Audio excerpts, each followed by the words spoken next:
Welcome to the Seahawkers podcast. I am Adam Emmert here live in Nashville, Tennessee, and I'm joined by my good buddy Clinton Bonner and also by our good buddy Brandon. He's off camera. You can't see him. It's a shame because he's probably the best looking one out of the bunch here. But Clinton, we're going to go through some of the news and notes here just before the game, as it is Saturday. We take on the Titans tomorrow.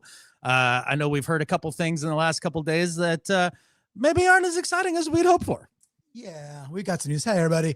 We are down in the Music City. We're about to get out to Nashville and party it up with the Seahawkers meetup, 7 p.m. local for those that are in the Music City. Looking forward to that. And yeah, but I'm not looking forward to, Adam. We do have some news and notes. That part, there's some stuff that is a little concerning. We'll talk about that, but stick around. The second half of the show, we're going to get to our Blue Friday bets. The Profit Goose came down with us. Did you realize that? I did not. I didn't realize that it was time to head south for the winter. But that's what happened with the Profit Goose. And that explains my bets from last week. The Goose left me and I went over. Yeah, it wasn't a great outing, but we'll get into all that second half. But we got some news and notes. We got some YouTube. We got lots of things to get through.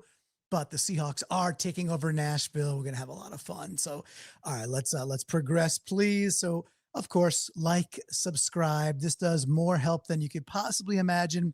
It doesn't cost you a dime. What's it cost you? Maybe a click? What's a click cost nowadays? 2.5 cents. And that's a bummer because we're getting rid of pennies. So it's going to be hard to pay. So click, subscribe, the goosing, the comments, hype it, do all the things. It really does help. And it helps us get down to do more content from, the local areas like this. We do put out polls lots of times a week, like 4 or 5 times a week at this point. This one put out just this morning saying, hey, more important to you versus the Titans. A, Sam plays clean. B, we run the ball at will. Or C, the defense keeps dominating. And Adam, what took the cake? Sam Darnold plays clean. And I can understand the sentiment there. I'm not sure that I care that much about that for this particular game. I'd really like to see them run the ball well. And I'd like to see them do it with K9, but that might not be what we see on Sunday, Clinton. We'll have to see how his ass is doing. All right, let's move along to the next. So we got news and notes. So speaking of asses, let's look at the injury reports. We got some things to look down. Torrey Horton out. We'll have a bit more on Torrey in a second. Tyrese Knight out. Questionable Ernest Jones. So, and he also trending the wrong way. Adam went from practicing to limited to DNP on Friday. Questionable. That's not a great trend. We got Robbie Oots is questionable. We got K9 with we talked about his glute, his ass. He's questionable, but McDonald did say yesterday expected to play. And then rookie Gray Zabel, questionable with that knee, which is not so bad considering where it was when we last saw Gray leaving. I think I'd be okay if Gray has to take a week off, but I still want to win this football game, Adam. I do as well. And here's the thing. I think we could play without all of these players this week and still come away with a dub.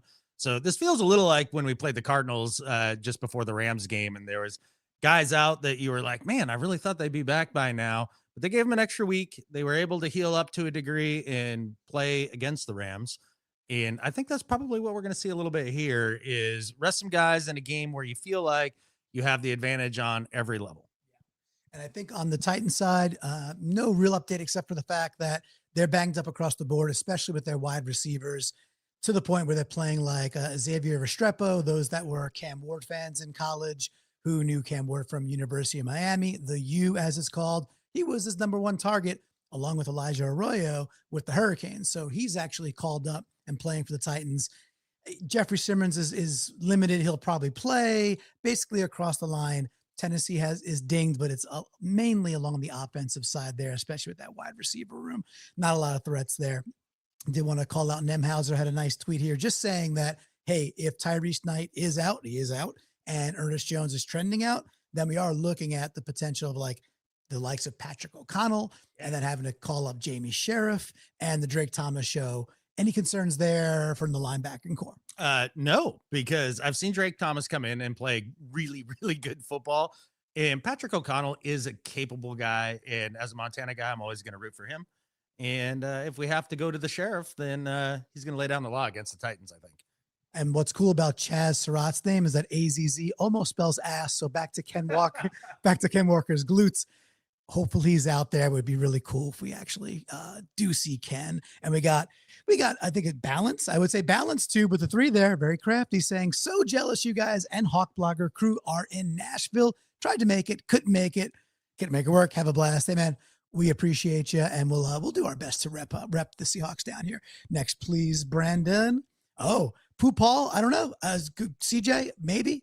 Pooh Paul, we ended up picking him up before the season started, and I don't know if we'll see tomorrow if he gets called up. No idea. But the breaking news, which we saw, Torrey Horton was ruled out, but then just before we went live, the news is not great on Torrey Horton. He's not just out, Adam, this game, he's heading to the IR, and to that I say boo earns. Yeah, and I think that's the exact right reaction to that. We shall see. Is it IR with designation to return, or is it just like IR Dunskies? I didn't see. I'm assuming it's the 4-week version. So, and that would not bring him back now until week 16, which is getting late early at that point for the young rook. But I'd like to have him back. This is a playoff. Our team is on a playoff trajectory. I think we are a better football team, more dynamic football team when Torrey Horton's out there. And I know we got Shaheed, but 2 games into the Shaheed experiment, he hasn't shown out just yet. We got to give it a little more time to mature. This sure would be a nice week to see Shaheed maybe get over the top and Sam to connect with him this week, because that's what Horton was doing before he went out. What did he have? I think 5 or 6 touchdowns before he got injured. So, we're kind of missing Horton's speed at this point.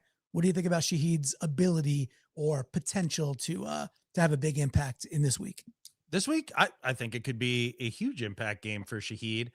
Look, this is a great game to kind of treat as, here are some things that we want to work on, and we'll get to those things. Maybe instead of spamming JSN, we give Shaheed a few more targets in this and try to build that chemistry between Darnold and Shaheed going forward. It's going to help the team a lot at that point. Now, with that said, you still got to win this football game, so you can't go away from all the things that work. But I would expect Shaheed to get some more work in this game, which is exciting to me because I'm fired up for Shaheed, even with the start that he's had to this point in terms of production numbers. I'm not disappointed. I am not one of those that is looking at this and saying, geez Louise, we brought him in. I'm not seeing what we all thought we were going to see in terms of how he was going to affect this offense. I think that the best is still yet to come for Shaheed, and this would be a great first step this week. And he was only a half yard of an underthrown ball from last week from having a great touchdown in that game. Look, the Titans DB room, it's not good. I do like Kevin Winston. I think the safeties are okay. The cornerbacks are not. They're not good NFL caliber cornerbacks. They're kind of like 4th and 5th and 6th on their depth chart. So they're way, way down there from who's got injured this year as well. So when you say, hey, maybe we don't need to spam JSN, I'm not mad if we get up early because we spam JSN though. So I think there's a possibility to also do that. But the thing you said is, like, we still got to win this game. This is the NFL. Texans just took care of the Bills. Bills lost to Miami earlier in the year. That was even a larger surprise. We are on the road after a tough game versus a division rival. Got to go out and win the game. So I would like to see us, as much as I want to run the ball and establish the run and reestablish that, that's fine. I'm really hankering for like a 17-0 get out of the gate and then do what you want game. Because I don't want to have this be like it's the third quarter and we're up by 3 and this game feels funky and could go sideways. Any NFL team, it could get dangerous for any team when that's the, when you let a bad team linger. Oh, absolutely. It is the league, and every team has NFL players. They have NFL coaches, even though they fired their coach in Tennessee earlier this year.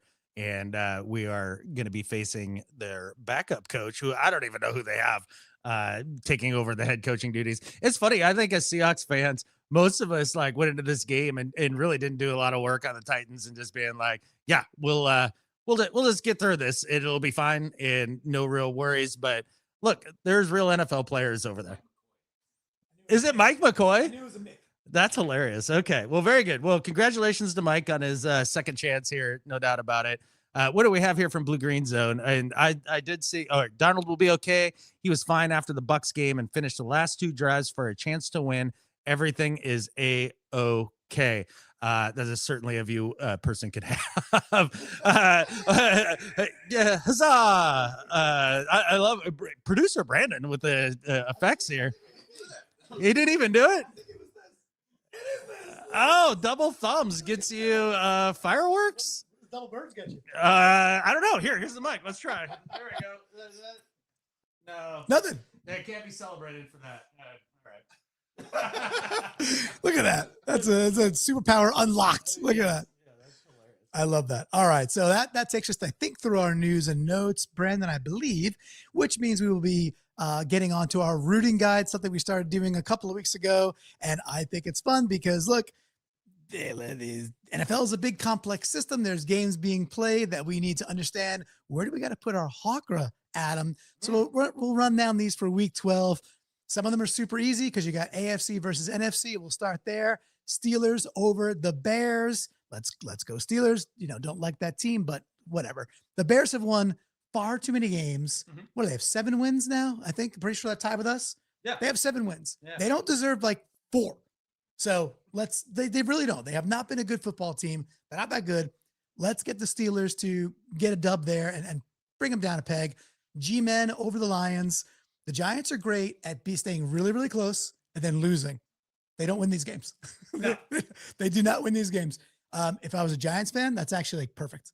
That's like perfect because I don't think you really want to win at this point. Go get them picks. But for tomorrow, Blue, you're my boy. Vikings over Packers. I think it's like, sure, we'll see. We do have the Vikings coming just next week out to the PNW, so one to keep a close eye on. Cowboys over Eagles. Would be nice if the Eagles could take a step back. Cowboys are kind of hanging around the edges of the wild card. Potentially, this would go a long way for them, but I think we'd like to see the Eagles down a notch. Obviously, I think they are leading the NFC right now with the Rams. Bucks over Rams because, go F yourself, St. Louis and Los Angeles for that matter. And Panthers over Niners because same exact thing. Sex Panther by Odeon 60% of the time works every time, Adam. Yeah, and that Panthers-Niners game got a lot more interesting with the way the Panthers have been playing lately. I want to write them off. I want to write Bryce Young off, but Canales out there doing a great job with that team and keeping them hyper competitive, and they could actually win the NFC South. I really like what you said about, obviously, Niners-Rams. Let's get them a loss. As far as like Eagles losing, I almost think I prefer the Cowboys losing. I don't want them sneaking in because they could be dangerous with that offense. But again, the defense is a massive problem. Packers, that's an obvious one there. Giants over Lions. Giants are going nowhere. So yes, of course, the Lions losing there would be good for our deal. And Steelers over Bears. And this is because obviously we talked about this last night, Clinton, and you said it's very obvious if it's an AFC team playing one of the NFC playoff contender teams, then you want them to win. Well, I'm not sure that's the case in this point. I honestly wouldn't mind having the Bears sneak in because I feel like if you saw them in a first round matchup, something like that, you'd have an excellent chance to win. So I don't know, maybe the Bears sneaking in wouldn't be the worst thing. Okay, maybe. You might have convinced me there. And I don't really like rooting for the Steelers anyway. Feels dirty. Yeah. Yeah. The inside. Yeah. All right. So that's our rooting guide for week 12. That means we're going to head on over to the second part of the show, which of course I know you stuck around for. We should answer blue and green. Oh, what do we got? Okay. Well, okay. So who do we got in Chiefs Colts? I don't know. Where's the game? I guess that would be it's in Indy. Well, I think that because the Colts, we got the Colts next week. We got the Colts later in the year. Vikings next week. But the Colts are coming up. That's fine. It's something to watch. Look, Chiefs are 500, and there's a reason. I don't think they're that great this year. I'm gonna say the Chiefs are 500. I think the Colts could run enough over the Chiefs and get the W. It's possible, but here's the thing. I feel like the reports of the Chiefs' demise are a little premature. I wouldn't start just throwing dirt on them yet. They kind of got through Thanksgiving the last 2 years struggling and still made, big runs, obviously, in Super Bowl appearances and all of that. So I see a lot of people taking Colts victory laps here and just saying it's the end of the Chiefs, put a dagger in their heart. It's over. Here's the thing. I'm not betting against Patrick Mahomes in a big game on the road. I know it's at home. Okay. All right. I thought this was in Indy. So this even bolsters my thought process a little bit more. I'm going to go with the Chiefs and Mahomes here. All right. Well, Chiefs over Daniel Jones. It's bold. Yeah. All right. And we got blue and green also saying about imagining the Bucks. I think he was probably saying, imagine Bucks win over the Rams. and we all come down to the same record with the Bucks, yada, yada, yada. All good. Look, yeah, we want Bucks over Rams, of course, all day long. Let's bring the Rams down a peg since we barely lost to them. So we have more time with them later in the year, of course. All right, so we are on to Blue Friday Bets, our second half of the show. We're going to go through our favorite props, picks, and parlays for this game. It is the only Seahawks-only gambling show in the entire multiverse. You see on screened at youtube.com/Seahawkers podcast. This is how the game is played. It's a game within a game. The play is the thing. We get 3 downs each and then a 4th down Fail Mary. Bet 1, bet 2, bet 3, $10 bets. Take anything you want on the board, any odds whatsoever. The 4th one, of course, the Sunday Scratcher, the Sunday Rubber, of course. It's a $1 bet, must be plus 1,200 or longer odds to even qualify. And that's why we call it the Fail Mary. And we go through the rounds. All right, next, please, Brandon. So last week, not a huge victory, but a victory. A dub is a dub. A dub is a dub. Yep. So I take the crown from last week. I had Sam to complete over basically 21 or more completions. He blew past that while throwing 4 interceptions. He still hit that. Adam took a goose egg, but a tough one for our Seahawks. None of my other ones hit either, but I get the crown, which means I get to go first. So I am up on my bet number 1. They are in order on the right-hand side, Brandon. So bet number 1 for me, I've got a kind of a little twin bill here when it comes to tight ends. So you'll see something on bet number 2 as well. The Titans, talking about tight ends, the Titans are bad against tight ends. Very bad. They're like 27th in the league. They give up tons of receptions, tons of yards, et cetera, et cetera. I know those things are true facts, and I like AJ Barner to get a measly 25.5 yards receiving at minus 114. Now, the only thing about AJ Barner, he could be a little hot and cold. It's like last week, 10 receptions, 70 yards.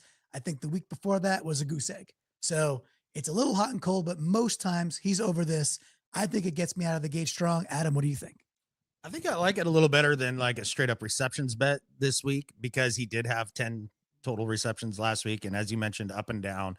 I do feel like the Seahawks are going to get to a point in this game where they're going to be able to run the ball quite a bit, try to bleed clock and all of that. So it's going to be tough to get a ton of targets. But as you mentioned, Titans not great against the tight ends on the defensive side. And Barner could just have 2 catches here and blow past 25.5. I don't like that you are going to have this successful bet here with all the celebrations from an early New Year's. So we'll see. But minus 114 even odds bets, not bad. I went a little more aggressive this week because I feel like if there's a team to get aggressive against in terms of betting, it's going to be the Titans here. So my bet number 1 is betting on this defense because it is the most dominant unit in this entire game by far. Even with the injuries, it's not even close. I think it's going to be a tough day for that Titans offensive line against the defensive front for the Seattle Seahawks. And so if that's the case, Cam Ward, rookie still, going to be under a lot of pressure. And I like Cam Ward a ton. I think they've got themselves one there in Tennessee, and I think they're going to be able to build around him and have a better team for the future. But right now, look, it's going to be tough sledding for him. And so I've got him under 1 passing TD for plus 109.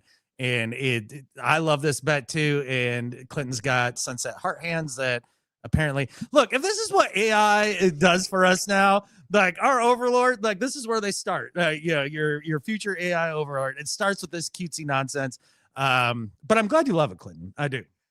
I'm having fun. I don't love this bet only because it just has the garbage time touchdown written all over it. So either we come out sloppy and slow, which would be nightmare fuel being in that stadium tomorrow. Not that I think we would lose the game even if we do come out sloppy and slow, but traveling, it's just we could. They could come out and score a touchdown right away, and we're down. That would suck. But to me, the back end garbage touchdown could erase that. Now, if Cam Ward doesn't throw one, and let's say Tajay doesn't get in, and Tony Pollard doesn't get in, we're gonna have a happy day. Have a happy day. I want a happy day. So yeah. I want, Monday, Tuesdays, happy days. I want one on Sunday. All right. I'm taking the bet number 2. Bet number 2. Okay. I got a little tight end theme here. Yeah. So one of my favorite prospects coming out of the draft we're watching a little UT football right now on the big screen, is was Texas tight end Gunnar Helm. He's good, people. He's very good. Taken later in the draft, and I think he's a high quality tight end. Cam Ward likes him. Their entire wide receiver core is dead. Sorry if that's breaking news, and I'm sorry if you're a family member, but the family, they're dead. So the wide receivers are not there. It's very sad. But they have tight ends. They got Chig and they got Gunnar Helm. 22.5 yards. He's done that 3 out of his last 4 games. He's a rookie. So little pattern there. Again, minus 114.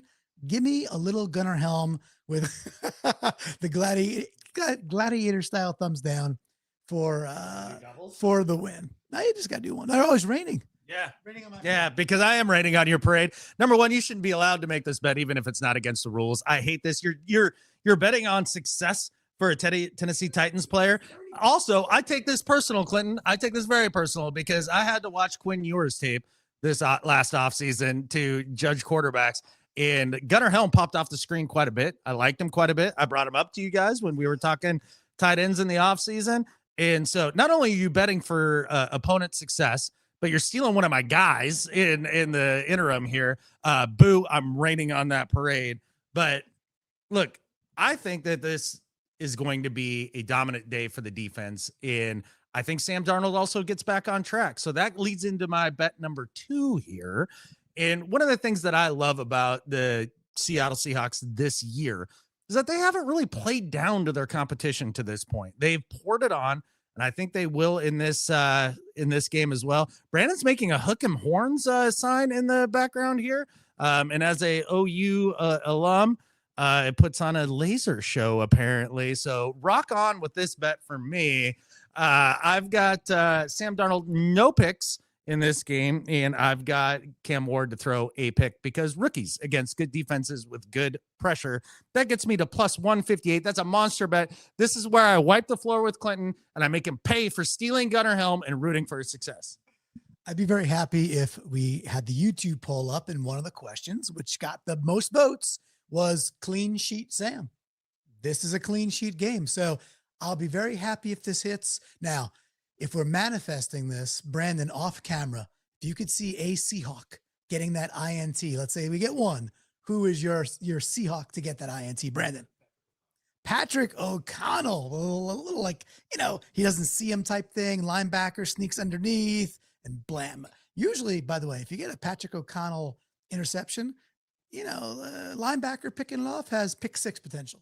Those are ones that kind of go back more often than not, right? So, all right. So you heard it here first, folks. Patrick O'Connell is taking one to the house. All right, we got Perfumery by Saban. He's a good dude. He says, I see big George Halani game coming if K9 is out. Just kidding, but possible his workload is increasing. Hey, stick around there because I have a Fail Mary that might just center around Mr. Halani. Yeah. So, but we're not there just yet. We are on bet number 3. It is my turn to go. I got Jackson Smith in Jigba, also known as JSN. Longest reception, 28.5 yards at minus 114. My third minus 114 bet. That's coincidence. But do you know what is not coincidence about this bet, Adam? That you stole guys that I like at some point, or that JSN just crushes it every single week and has big receptions. Is that it? He does this every week. He does. I mean, so now that I'm betting it, he won't. I hope not. But how dare you? He does this every week. Every week. And then the Vegas odds, they kind of nudge it a little bit. It's like, 22, 26, 27, and now 28.5. And I'm still not, I'm not turned off by it. I think it's good. I could eat. And again, these DBs they're not good. They are not a good DB room, especially the 2 outside corners. They are not high caliber NFL corners. One of them is coming off of injury. Baker, he's probably going to play, but he's dinged. I don't know. JSN, this is the type of game. Again, he might be kind of pulled by the end of the third quarter. I wouldn't, I could certainly see that being a reality. And this is a type of game that by that time, it would not shock me if he's like, chunked up like 130 or 140 in yards by that point of the game. So JSN over 28.5 yards for 1 reception. I like it, minus 114. Okay, first off, all these minus 114 bets. This is a little like saying Beetlejuice like 3 times in a row. Like I'm a little nervous that it'll make them all come true. Just minus 114, minus 114, minus 114, and party on, Wayne. But at the end of the day, I'm going to just say no to this one for JSN at 28.5. I thought you were the count there for a second. Like first Vegas puts it at 26. Yeah, and on and on and on. 28 is a lot. That's a big play. It's a big play. He does seem to get them every week. So I'm hoping he doesn't get this, but still gets maybe 130, 120 receiving yards. And at that point is able to stay on track for his 2,000-yard season, which I know a lot of folks are really rooting for. I don't really care. I just root for dubs, but whatever. I hope you miss on this one just because I'm tired of you winning, even on just one easy smeezy bet from last week. So I went the opposite direction with my bet number 3. I'm not betting on the passing game. I'm betting on the running game. And I learned about K9's butt today. And K9's butt, it concerns me going into this game. I think that they're going to run the ball early and often in this game. I think they'll run it late and often as well when they get up a couple scores. And Zach Charbonnet clearly has some sort of dirt on John Schneider because it can't just be on the head coach, Mike McDonald. I think it has to be on the GM because they seem to want to use him a lot. And it goes back to his first year when Pete was still here. They're going to use him a bunch. I think you're going to see a lot more of him than you're going to see of George Holani, which I think is probably a mistake, but 50 plus rushing yards isn't a ton. He gets close to that every single week. And I get a massive plus 171 for it, Clinton. This is where I really start to pour it on this week. This one's a little juicy, dare I say, careful, a little spicy. If I have to watch Zach Charbonnet get a toss right while there's good crack back blocks and it takes him forever and a day to get upfield, I'm going to be a little upset. If he could get upfield a little faster, and if he breaks a big one and gets over 50, then so be it. I'll tip my cap next to you in the stadium tomorrow, Nissan Stadium, and I'll say, congrats. You got me. You got me. What can I tell you? But I don't know. 50 is still pretty heavy. Vegas does not think it's going to happen. And I'd rather see the yards go to K9 and one other person, but it's not my Fail Mary just yet. We reversed the order. We do have the truth as I know it, saying hopefully no injuries this week. Yeah. I mean, you know, your lips to God's ears, as they say truth. Hopefully, you know, a clean sheet that way as well. We're back on our Fail Mary, the Sunday scratcher, the Sunday rubber, as they call it. $1 must be plus 1,200 or longer odds to qualify. Adam, it's yours. All right. So I feel like this is one of those games that you get some of your backups and guys like that a little bit of love. You get them involved a little bit, make them feel like they or just get some reps in so that they build some familiarity with the offense. And then you have them ready to go. If heaven forbid an injury comes down the pike later on in the season, Jake Bobo, we all love Bobo. I want some more Bobo. And I ended up here because I looked at a bunch of different bets for my Fail Mary, and they all came in at plus 1,100, which doesn't quite reach the threshold, just like Clinton's hand signals apparently to get hearts. So plus 1,200 for Jake Bobo, anytime TD. Let's get there. And Clinton is not a crook. What did Richard Nixon say to his party guests when they didn't like the soup? No clue. I am not a cook. All right. All right. I'm up to my Fail Mary now. We talked about George Holani earlier. Let's talk about him later, as in now. I'm going to go with Holani first. Yes, careful. First touchdown of the game at plus 4,500 yards. And this is because John Schneider, well, not even, and Mike McDonald and Clint Kubiak like to punish us and not give us K9 at the goal line. We've seen Holani getting work.